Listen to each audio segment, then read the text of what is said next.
Okay,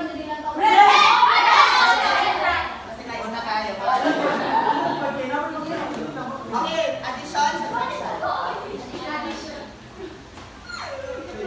Sama. Pwede ka sa 5 ha? Pwede ka sa 5.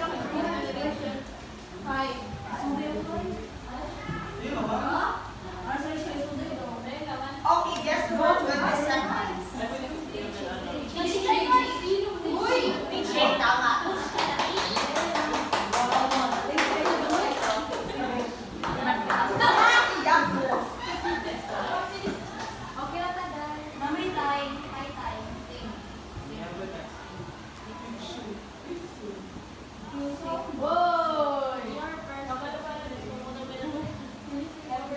Okay. So again, you have to know our topic is all about personal philosophy of teaching, especially by a sort of. So first define sa philosophy. Pero kabalo naman yun nga, ang philosophy is from Greek word philosophia, which means love of wisdom. So love of wisdom, so it represents our profound understanding or appreciation within value, knowledge, or even in critical thinking.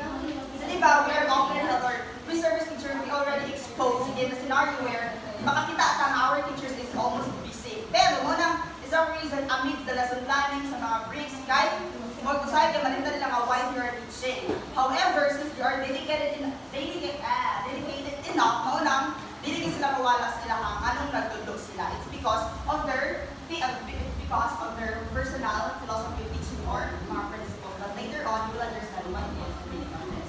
So, moreover, according to Mark Van Doren, the art of teaching is the art of assisting discovery. It just simply means that being a good teacher is not just about giving your students an answer, but it also helps them to guide sa ilang exploration or discovery sa mga